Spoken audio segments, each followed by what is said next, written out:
Okay, good morning, everyone. Nice to be together for another edition of Torah study. The portion this week is Noah, and it begins on page 41 in the Eitz Chaim. Baruch atah Adonai Eloheinu melech haolam, asher kitshanu b'mitzvotav v'tzivanu la'asok b'divrei Torah. What I wanted to spend some time on today is not the beginning of the portion, which talks about the nature of the world in Noah's time and the rampant evil that led to God deciding to destroy all humanity and to start over with Noah and his family. Don't want to talk about the flood itself or the animals.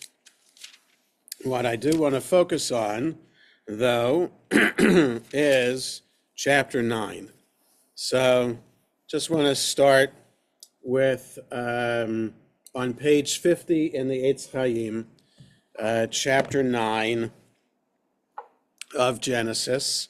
And let's just read through this and understand it's essentially the covenant that God establishes with humanity, symbolized by the rainbow. So I just wanted to talk about this. Take a look at these verses.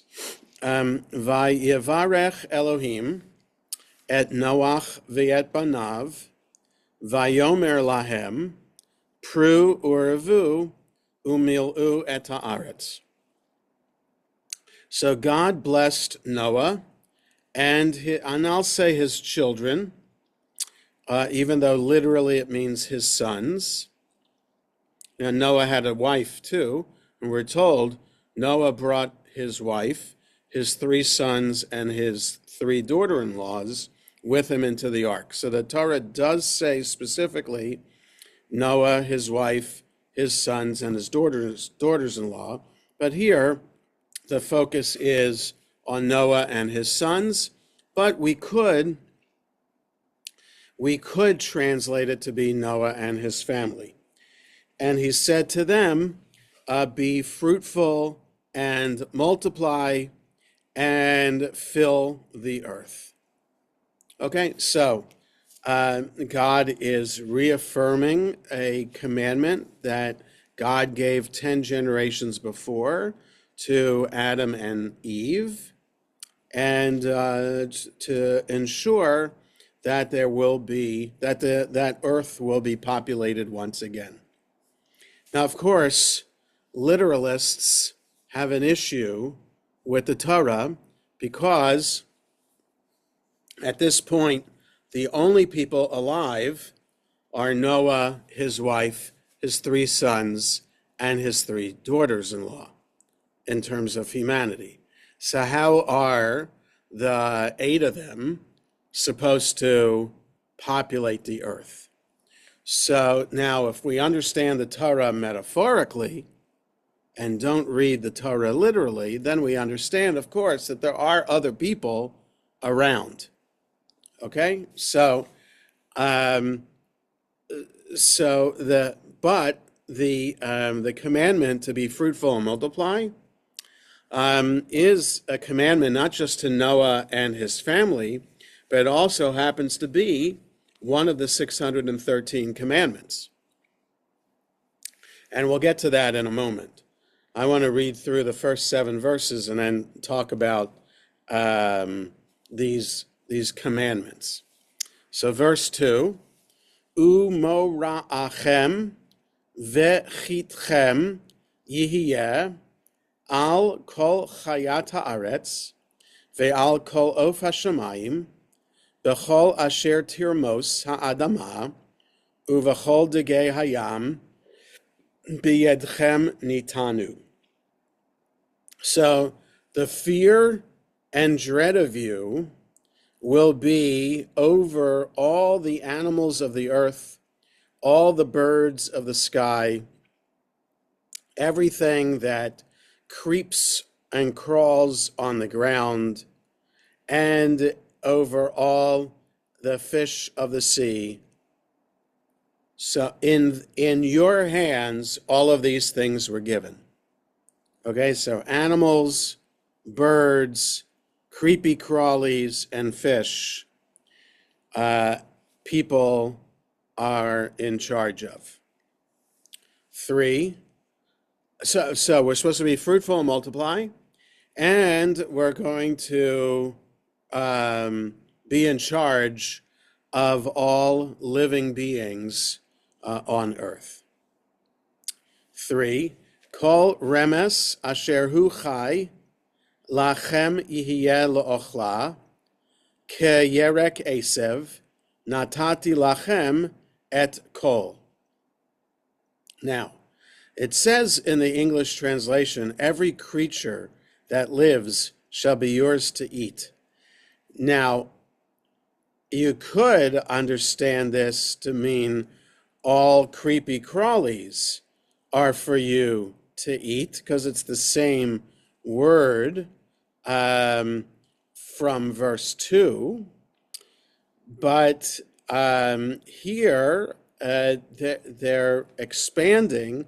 The English translation here in the Eitz Chaim is expanding the creepy crawlies. I'm just being silly with that translation. The vermin is expanded to mean all creatures. So I'm not sure that that's correct to do that, because usually the Torah will say behema or chaya for all creatures that we can that we can eat. So in other words, verse 3 is saying all remes, this Hebrew word, is it all vermin or all creatures that are living,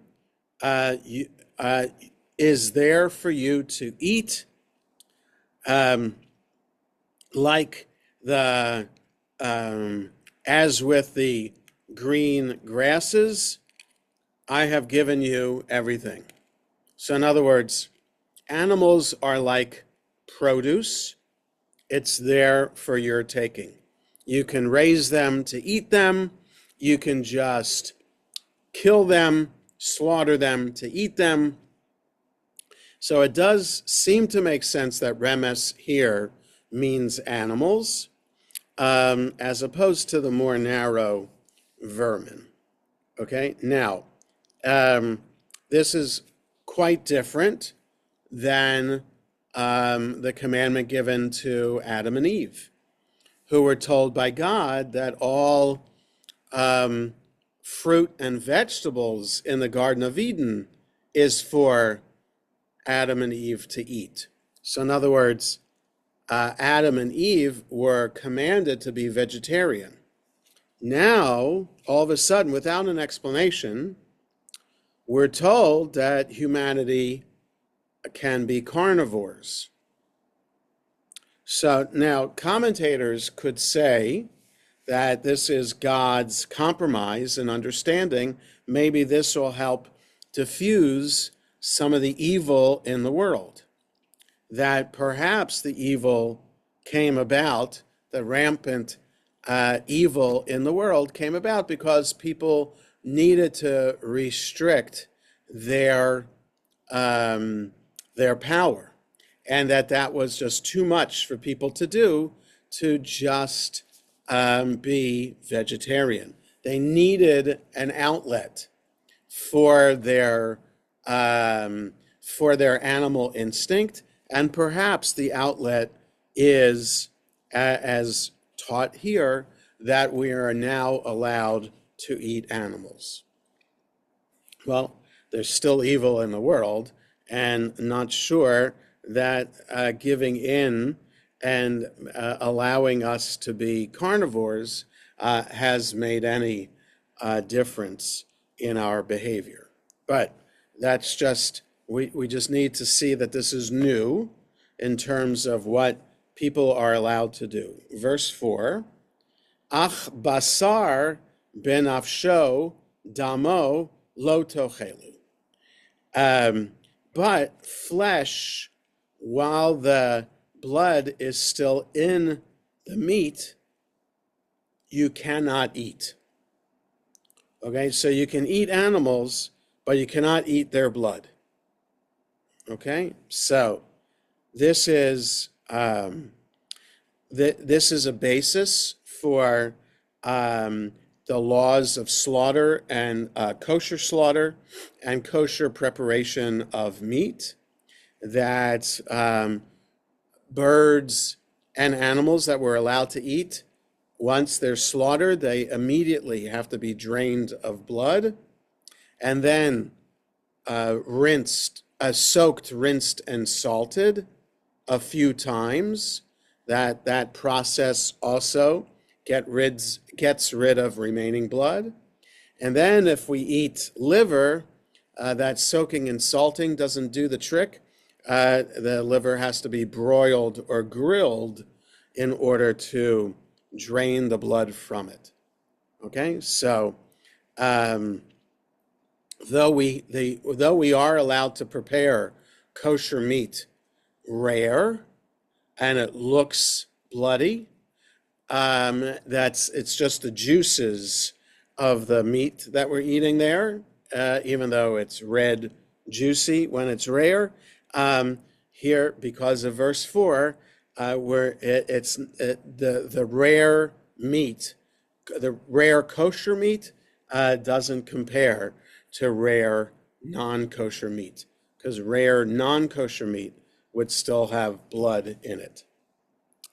5, Ve'ach et dimechem lenafshotechem edrosh miyad kol chaya edroshenu umiyad ha'adam miyad ish achiv edrosh et nefesh ha'adam. So this, it's unclear, it's poetic, but the blood of your bodies I will require. From all animals I will seek it, and from all people, from the hand of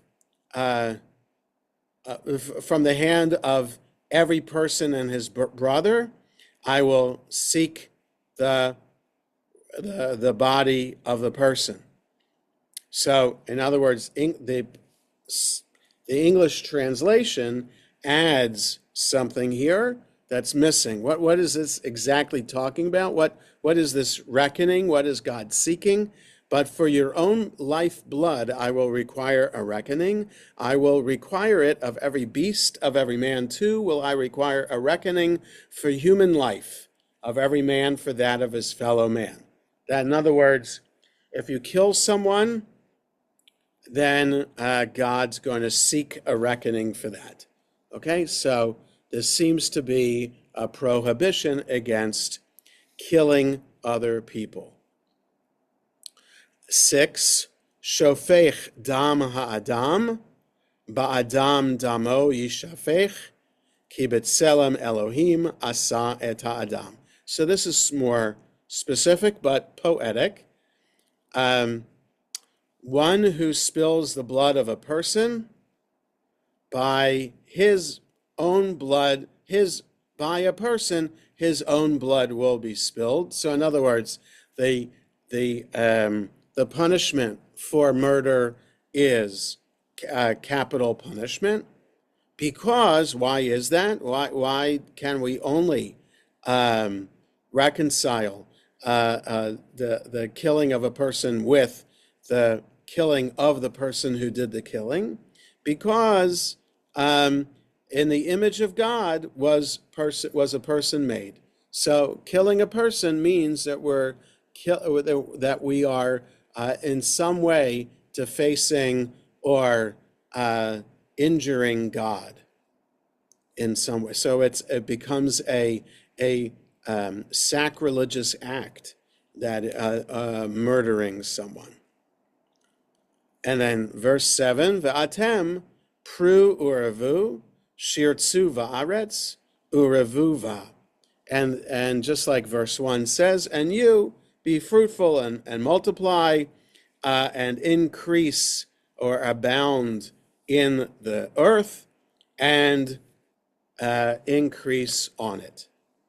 Okay, so it seems that what the first 7 sentences of chapter 9 is teaching is to be fruitful and multiply, to have dominion over all creatures on the earth, that we are supposed to we're allowed to eat all creatures, but we have to spill their blood or drain their blood before we eat it. And we're not allowed to murder. And if we do, we should expect to be executed for that. Okay, that's so we seem to have be fruitful and multiply. We have do not murder. And we have dominion over the earth. Oh, and drain the blood. Drain the blood of an animal before we eat it. So it seems like there are 4 laws taught here. However, according to rabbinic tradition, there are 7 laws that are taught in this, and these 7 verses become the basis for what's known as the 7 laws given to the children of Noah. What that means is that according to the rabbis, all humanity are expected to be moral and ethical beings. All of humanity are expected to follow at least 7 basic moral, ethical principles, whereas Judaism, Jewish people, are supposed to follow 613. Okay, so there are 7 commandments that all humanity, idolaters and not, non-Jews and Jews, so everyone has to follow these 7, and Jews have to follow another 606. So what are the 7? When I just said there are 4 here in the first 7 verses, the rabbis interpret these verses and come up with the following. So I'm looking at the Hertz Chumash because I remembered from the Hertz commentary that that Rabbi Hertz points out what the 7 laws are based on this. So he says rabbinic interpretation of these verses deduced 7 fundamental laws from them, namely the establishment of courts of justice. So that is nowhere here except if we can understand by extension that someone who murders, God will require a reckoning. Well, that reckoning would happen in a court of law, according to the rabbis. So, the establishment of courts of justice. 2, the prohibition of blasphemy, so that we don't see here where there is a prohibition of blasphemy or even a commandment to worship one God. So, but somehow the rabbis understand the prohibition of blasphemy. There's also a prohibition of idolatry here. I don't see the idolatry, the prohibition of idolatry here. There's a prohibition of incest, a prohibition of bloodshed, yes, that I see here. Of robbery, I don't see that, and also of eating flesh cut from a living animal. So that with the blood, not being allowed to eat the blood of the flesh, okay, you can see that, but you can understand that some of these 7 laws based on these 7 verses seem to come out of thin air. But this is just just a basic understanding of the rabbis of the 7 laws of the children of Noah. It's a basic principle that these are 7 basic ways in which society is supposed to conduct itself, and that a basic society is supposed to be not idolatrous, that not blasphemous, not incest, have a court of law, and no robbery, no murder, and no eating the flesh cut from a living animal. Okay? So I can't explain to you where exactly within these 7 verses we find the basis for those 7 laws, but this is the understanding of these 7 verses. A basic element here that is widespread throughout the Mishnah and the Talmud, this understanding of the 7 laws of the children of Noah.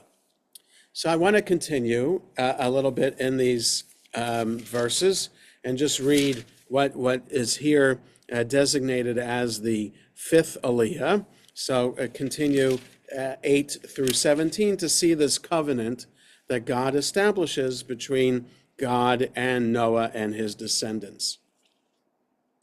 Vayomer Elohim el Noach ve'el banav ito lemor. So God continues to talk to Noah and his sons with him, saying, right? So the chapter 9, verse 1, God is blessing Noah and his sons, and he said to them the following, and now he's saying something else. God says to Noah and his sons with him, saying, Va'ani, verse 9, Hinani mekim et briti itchem ve'et zar'achem acharechem. And I, behold, I am establishing my covenant with you and with your descendants after you. Ve'et kol nefesh hachaya asher itchem, ba'of ba'behema uvachol chayat ha'aretz itchem, mikol yotzei ha'teva lechol chayat ha'aretz. And with all the living beings that are with you, of the birds and the cattle and the animals on the earth with you, all that came out of the ark, and all of the animals of the earth. Right? So this covenant that God's establishing isn't just with Noah and other human beings, but with all living creatures.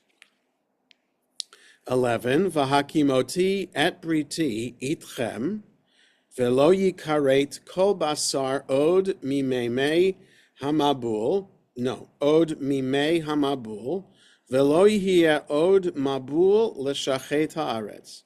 And I will establish my covenant with you so that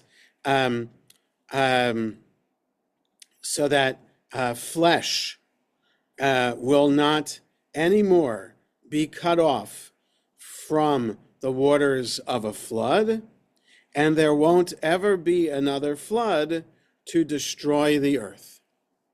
So that's God's promise to all living creatures, that creatures won't be destroyed, and that there won't be another flood to destroy the earth.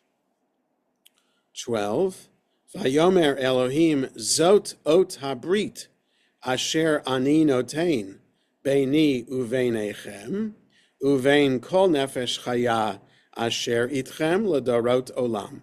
And God said, this is the sign of the covenant that I am giving between me and you, and between all living animals that are with you for everlasting generations. Now, the question is, what do people have to do? God says that God won't destroy any living beings anymore, and that there won't be a flood to cover the earth anymore. Usually there's something that is said when there's a covenant. There's something that the other party to the covenant has to do, right? So this is what God is saying God's going to do. God's not going to destroy, is not going to wipe living creatures off the face of the earth anymore.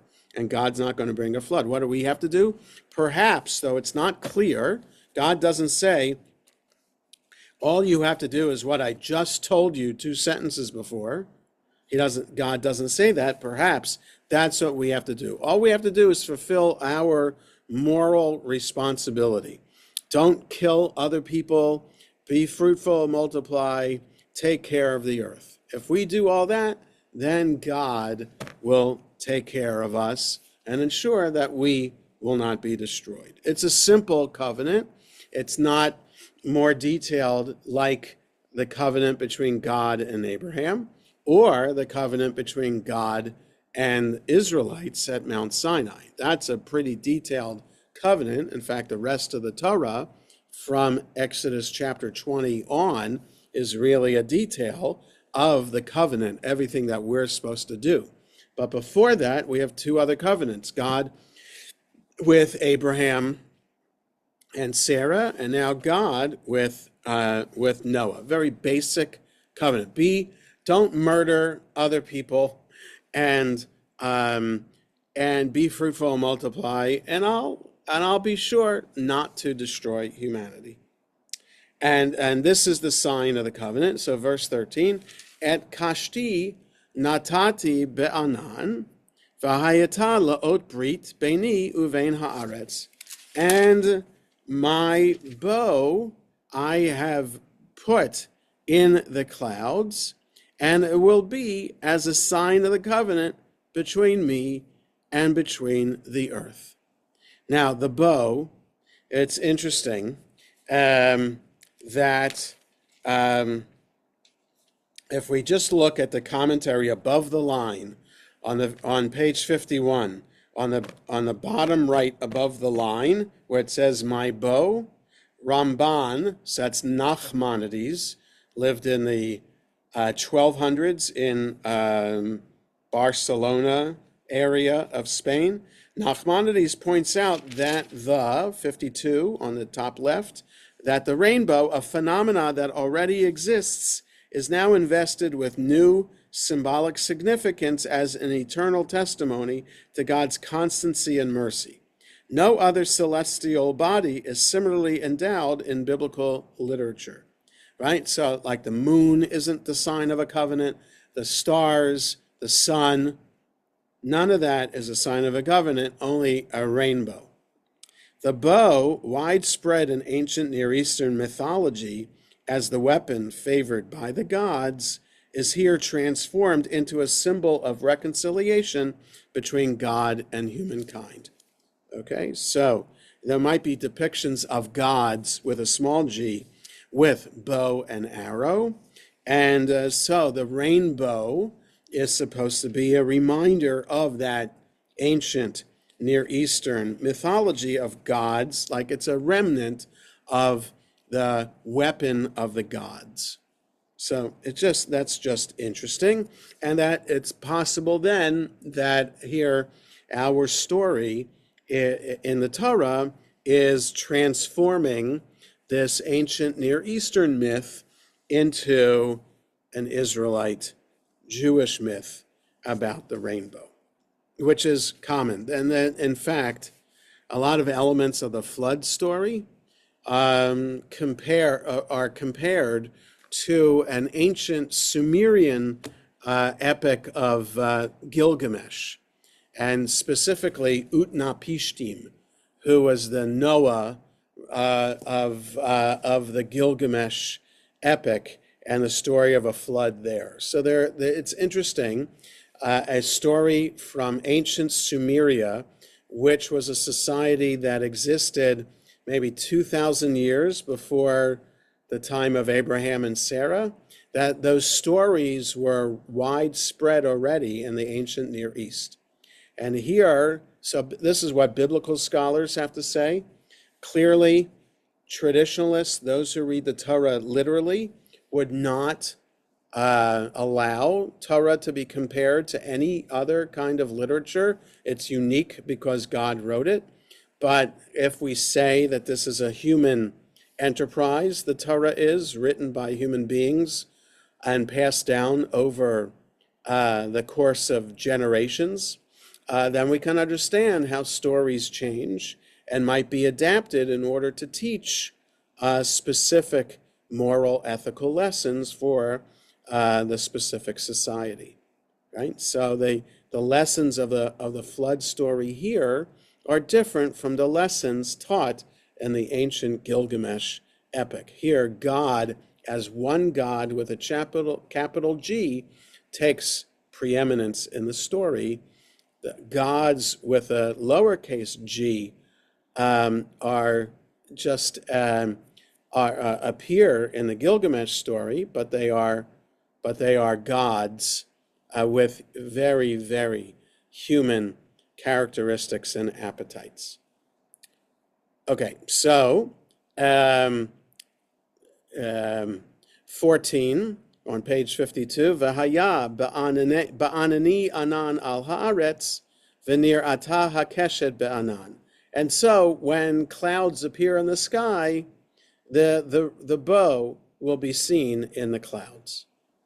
V'zacharti et briti asher beini uveinechem uvein kol nefesh chaya b'chol basar v'lo yihye od hamayim lemabul l'shachet kol basar.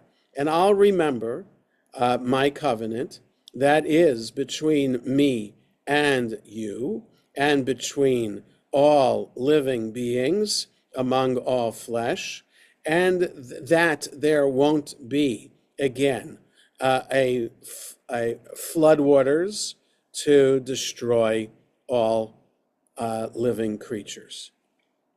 16. V'hayata hakeshet be'anan ure'itiha liskor brit olam bein Elohim uvein kol nefesh chaya b'chol basar asher al haaretz. And there'll be a rainbow in the sky, and it will be seen to remember the everlasting covenant between God and between all living beings among all the flesh that is on the earth. 17, Vayomer Elohim el Noach zot ot habrit asher hakimoti beini uvein kol basar asher al haaretz. And God said to Noah, this is the sign of the covenant that I have established between me and between all flesh that is on the earth. All right, so there's a lot of repetition here in these sentences, that this is the sign of the covenant, this is the covenant, the bow in the sky will be the covenant over and over again. So just understanding that this rainbow comes to remind us that there will no longer be complete destruction of the earth. Now, there, of course, has been partial destruction of the earth caused by, in a natural way, from hurricanes and volcanoes and earthquakes, but that hasn't, that's localized. And of course, there's destruction brought by humanity, like the atomic bombs dropped on Japan 80 years ago.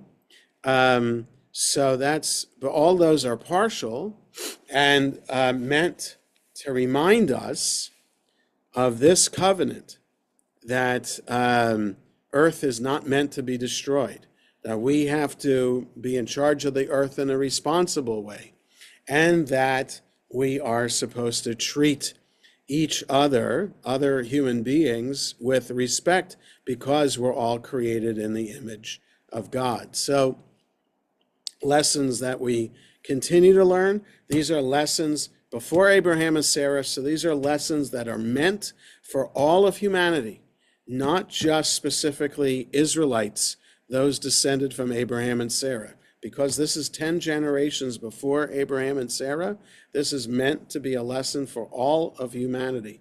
And clearly, all of humanity still, 3,000, 4,000 years later, still trying to learn the appropriate lessons. So that's what I wanted to talk about today. I have to stop here because I have a 12 o'clock meeting that I have to get ready for. So we'll stop here for today. And I just want to say that next Wednesday, we will not have class because I will be out of town already for my daughter's wedding, which will be a week from Sunday. So next Wednesday, no class, but we'll have class the following Wednesday and a few more, and all the Wednesdays in November after that. We will have class. So have a good rest of the day, everybody, and we'll see you in 2 weeks. All right, thank you. Thank you.